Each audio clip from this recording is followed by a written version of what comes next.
السلام علیکم۔ عاصم منیر کے قتل کیے جانے کی خبر کیوں پھیلائی جا رہی ہے؟ ثبوت کہاں ہیں؟ آپ اس خبر کو فیکٹ، فکشن یا سائیکولوجیکل وار کیا سمجھتے ہیں؟ پاکستان جو اس وقت شدید اندرونی مسائل کا شکار ہے، سیاسی استحکام نہیں ہے، معیشت خراب ہے، یہ خبر پاکستان کو مدد کرے گی یا مزید پیچیدگیاں پیدا کرے گی؟ جھوٹی خبر کیا ملینز آف ویوز حاصل کرنے کے لیے پھیلائی گئی ہے؟ کیا اتنے بڑے لوگ ایسی حرکت کریں گے؟ اس خبر کا فائدہ عاصم منیر کو کیا ہوگا؟ اب یہاں رک جائیے، دیکھیے اس خبر کا اصل فائدہ جو ہوگا وہ ہوگا ہی عاصم منیر کو۔ وہ کیسے؟ 3 پوائنٹ۔ نمبر 1، ان کو سمپتھی ملے گی، ہمدردی ملے گی لوگوں کی کہ ان کے ساتھ لوگ یہ زیادتی کرنے جا رہے ہیں، ان کی زندگی اب ختم ہونے جا رہی ہے، ہمدردی کا پیدا ہونا، پوائنٹ نمبر 1۔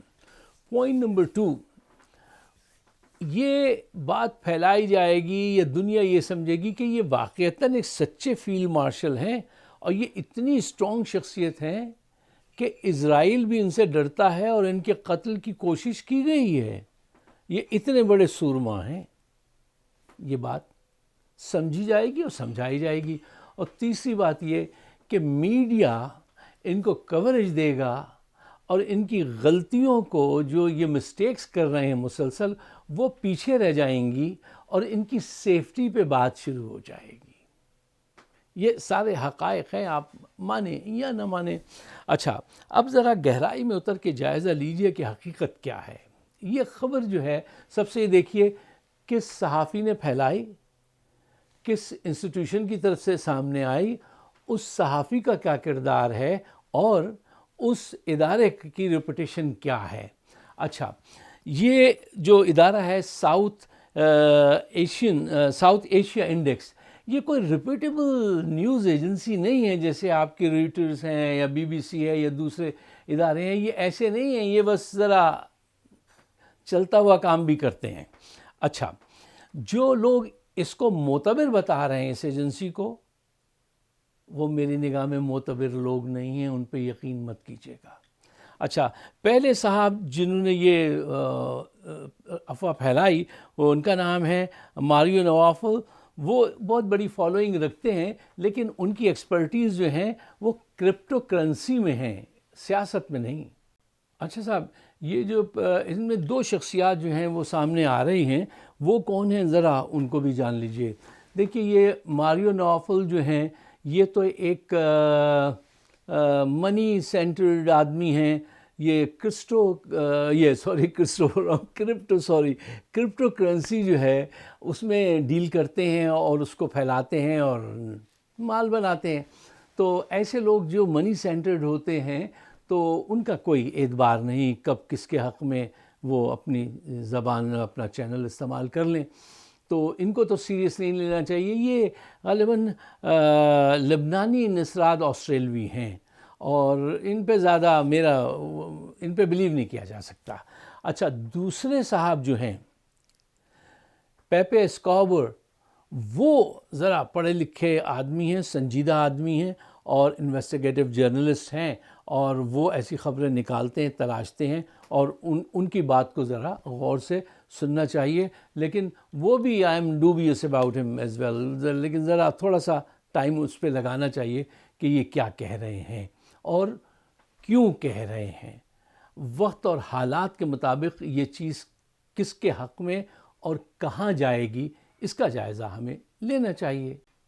اچھا صاحب، اب دیکھیے، اسرائیل اس امن معاہدے سے بہت ناراض ہے۔ وہ نہیں چاہتا کہ اس دنیا میں امن قائم ہو، وہ چاہتا ہے یہی وہ مارتا رہے، پیٹتا رہے، اتنا مارے کہ وہ گریٹر اسرائیل بنا لے، وہ پھر بھی مارنا بند نہیں کرے گا۔ یہ اس کی سوچ، ذہن، اس کا بیمار ذہن یہی کہتا ہے۔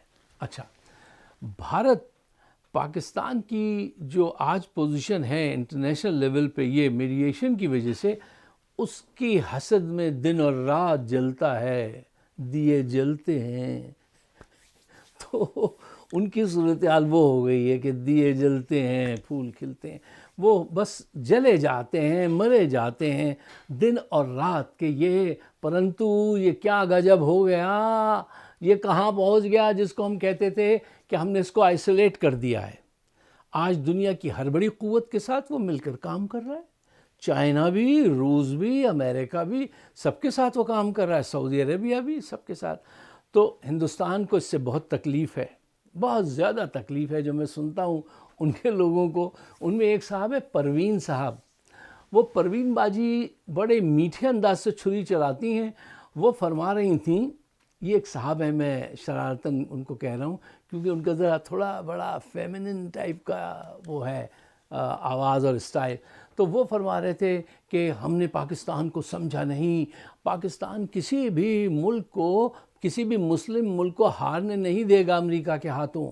یہ افغانستان کے پیچھے بھی پاکستان تھا، آج ایران کے پیچھے بھی پاکستان ہے، یہ پاکستان کی سینا ہے، یہ پاکستان کا دماغ ہے جو یہ کام کر رہا ہے۔ سارے کریڈٹ دے رہے ہیں بہت چالاکی سے، پاکستان کے خلاف پروپیگنڈا کر رہے ہیں، بہت میٹھے طریقے سے، میٹھی چھری چلاتے ہیں پروین صاحب، ٹھیک ہے نا۔ آپ کو لگے یہ تو آپ کی بڑی تعریف کر رہے ہیں، لیکن اس تعریف کے آفٹر ایفیکٹس کیا ہوں گے، وہ تعریف کہاں جب پہنچے گی، کس کے دماغ میں، تو کس اینگل سے پہنچے گی، یہ کام وہ جانتے ہیں۔ وہ سینئر لوگ ہیں نا یار، تو یہ سب یہ کام جانتے ہیں۔ تو اسرائیل اور بھارت وہ موجودہ صورتحال سے ناخوش ہیں اور وہ کچھ بھی کر سکتے ہیں۔ اچھا، اب ایک بیسک سا سوال خود سے پوچھئے، کیا اسرائیل یہ کام کر سکتا ہے؟ عاصم منیر کا قتل کرا سکتا ہے؟ کرا سکتا ہے۔ کیوں؟ دیکھیے شام میں اس نے کیا نہیں کیا۔ ابھی کی مثال لے لیجئے، ایران کی قیادت کو، ان کے سائنٹسٹ کو کس نے قتل کروایا؟ اسرائیل نے۔ آج اسرائیل کی پاس یہ پاور ہے کہ وہ آپ کے فون سنتا ہے، آپ کے بڑے سے بڑے لوگوں کے بھی فون سنتا ہے، ان کے پاس وہ چیزیں ہیں۔ اسی لیے تو کہتے ہیں کہ ترقی کرتے، تم کرتے فزکس اور کیمسٹری، کچھ سائنس میں پڑھتے، وہ اس کی طرف دھیان ہی نہیں ہے، علم کی طرف توجہ ہی نہیں ہے نا، بس ایسے ہی اٹھائی گیرے ٹائپ کے حکومت اور لوگ آتے ہیں وہاں پہ۔ اچھا، تو میں آپ سے کہہ رہا تھا کہ وہ بالکل ایسا کر سکتا ہے۔ پاکستان کو محتاط رہنا چاہیے کیونکہ ہمارے اندرونی مسائل ایسے ہیں۔ اچھا، اندرونی مسائل پر ہم کھل کے بات کرتے ہیں، عاصم منیر کی حمایت نہیں کرتے، ان کے خلاف بات کرتے ہیں، ان کی پالیسیز کے، لیکن جب باہر کی قوت آئے گی اور آ کے عاصم منیر کو نشانہ بنائے، پاکستان کو مشکلات میں ڈالے، تو پھر ہم پاکستان کے ساتھ کھڑے ہوتے ہیں، اور کھڑے ہونا چاہیے۔ اپنا سوچ ہے یہ، میری سوچ یہی ہے، ہم اپنے اندرونی مسائل خود لڑ کے حل کر لیں گے، لیکن باہر والا آ کے پاکستان کو برباد کرنے کی کوشش کرے، اس میں ہم اس کے ساتھ نہیں کھڑے ہوں گے۔ یہ سیدھی سی بات کیا کیجئے میری طرح، اور واضح۔ اچھا، اب آئیے ذرا اس خبر کو جو ہے، یہ ایسا نہیں کہ بس آپ یہ کہہ دیں آ کے کہ نہیں یہ ایسی تھی، بنڈل مارا اس نے ساؤتھ ایشیا والے، وہ جو انڈیکس والے نے، نہیں، ذرا اس پہ غور کیجئے۔ دیکھو، کچھ خبر کو پرکھنا چاہیے کہ بھئی یہ جیسے شروع میں نے کہا نا، صحافی کون ہے، انسٹیٹیوشن، اس کے پیچھے ادارہ کون سا ہے، ان سب چیزوں کے علاوہ بھی یہ دیکھو کہ فیکٹ کیا ہوتا ہے۔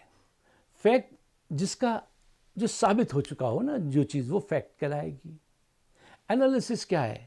وہ انٹرپریٹیشن ہے ایک شخص کی، ایک جرنلسٹ کی، کسی کی بھی انٹرپریٹیشن ہو سکتی ہے، صحیح بھی ہو سکتی ہے، غلط بھی، ٹھیک ہے۔ اور پریڈکشن کس کو کہتے ہیں؟ مے بی ناٹ، ایسا بھی ہو سکتا ہے، ایسا بھی ہو سکتا ہے، تم اگر ہوتی تو کیا ہوتا، تم اگر نہیں ہوتی تو کیا ہوتا، یہ سب پریڈکشن والی باتیں ہیں نا، مے بی ناٹ والی۔ تو یہ خبر جو ہے، یہ انالیسس اور پریڈکشن کی کراس روڈ پہ کہیں کھڑی ہے۔ یہ کوئی مطلب دیکھو نا، ثبوت کیا ہے اس کے؟ کوئی ثبوت بھی دو نا یار، کوئی ثبوت نہیں ہے اس کے۔ لیکن آج نہیں ہے تو کیا کل بھی نہیں ہوں گے؟ You better dig out the story, خود تلاش کرو۔ اور پاکستانی جرنلسٹ آج کل بہت اچھے ہیں، اور وہ کر سکتے ہیں یہ کام۔ میں سمجھتا ہوں کامران خان صاحب کو اس طرف توجہ دینی چاہیے، وقار ملک کو توجہ دینی چاہیے. یہ وہ ذہین لوگ ہیں جو یہ بال کی کھال نکالتے ہیں اور اچھے نکالتے ہیں. تو ان لوگوں کو چاہیے کہ بھئی اس پہ انویسٹیگیشن کریں کہ حقیقت کیا ہے، کیونکہ آج یہ خبر جھوٹی ہے، ابھی تک جھوٹی ہے، کوئی پروف نہیں ہے، لیکن کل یہ سچ بھی ہو سکتی ہے نا. تو اس پہ نظر رکھنی چاہیے. پاکستان جن حالات کا شکار ہے اس میں عاصم منیر صاحب جو ہے نا، وہ اگر ان کی پکڑ میں نہ آئیں دشمنوں کی، لیکن خدا کی پکڑ سے نہیں بچیں گے. جس طرح کا ظلم انہوں نے کیا ہے، اور جیسے لوگ وہاں، ایک خاتون ہے جیل میں، اس کو کڈنی کا پین ہوتا ہے، بے وجہ وہ وہاں پہ ہے. ایک خاتون ہے جس کو کینسر ہے، بے وجہ وہ وہاں پر ہے. ایسا مت کیجیے، اپنے حق میں جھوٹے دلیلیں مت دیجیے. سب کو سب پتہ ہوتا ہے آج کے دور میں. اس کی ایک آنکھ ضائع کر دی، وہ اس وقت کا سب سے بڑا لیڈر ہے پاکستان کا. لیکن آپ کو اپنا اقتدار ہے. آپ جب پکڑے جائیں گے تو قدرت کی پکڑ میں آئیں گے. آپ یہاں تو نہیں پکڑے جائیں گے، شاید پکڑے جائیں یا نہ پکڑے جائیں، لیکن جب قدرت کی پکڑ میں آ جاتا ہے نا انسان، تو پھر کچھ بھی نہیں ہوتا، اور اس کو وہ سزا ملتی ہے جو آپ دیکھ چکے ہیں. کہیں وہ میٹھے آم کی شکل میں ہوتی ہے، کہیں وہ بے عزتی کی شکل میں ہوتی ہے. کچھ نہ کچھ ہوتا ہے اس کی پکڑ کا. انتظار کیجئے یا انصاف کیجئے. کیا کر رہے ہیں آپ ماہرنگ بلوچ کے ساتھ؟ کیوں کر رہے ہیں آپ؟ سب کچھ آپ کے حکم پہ ہو رہا ہے، سب کچھ. عدالتیں آپ نے اپنی مٹھی میں بند کر لی ہیں، میڈیا اپنی ان کو بیڑیاں پہنا دی ہیں. وہ بے ضمیر لوگ ہیں میڈیا کے مالکان ہیں. 18 ارب روپے خرچ کیے ہیں اس نے صرف پنجاب حکومت نے میڈیا پہ. 18 ارب، ذرا اس کا حساب لگائیے. اور یہ میڈیا خاموش ہے. آج اگر یہ میڈیا ساتھ دے دے نا تو بڑی جلدی اس حکومت سے جان چھوٹ سکتی ہے. عیاشیاں ہو رہی ہیں، جہاز خرید رہے ہیں، غربت بڑھتی چلی جا رہی ہے. تو یہ اس وقت اس صورتحال میں خدا کی پکڑ آتی ہے. اس کا انتظار کیجئے، لیکن اپنا کردار ضرور ادا کیجئے جو کچھ بھی آپ کے بس میں ہے، اور پاکستان کے حق میں کیجئے. مجھے اپنے خیالات سے نوازیے گا. ہم نے اپنا پیٹریون جو ہے وہ آغاز کر دیا، اس کا لنک بھی آج میں دے رہا ہوں. آپ اس پہ جائیے اور سبسکرائب کیجئے اور دیکھیے. خاص کر کے پاکستانی ڈائسپورا کے لیے اس میں بڑی اہم ویڈیوز ہیں، سب کے لیے ہیں، سارے اوورسیز کے لیے جو بھی باہر رہتے ہیں ان کے لیے، اور پاکستانیوں کے لیے جو پاکستان میں رہتے ہیں ان کے لیے بھی. ذرا ایک دفعہ جائیے، سبسکرائب کیجئے، تو پھر آپ کو پتہ چلے گا. اس میں بہت اچھی ویڈیوز آپ کو ملیں گی. آپ سب کا بہت بہت شکریہ. خدا حافظ.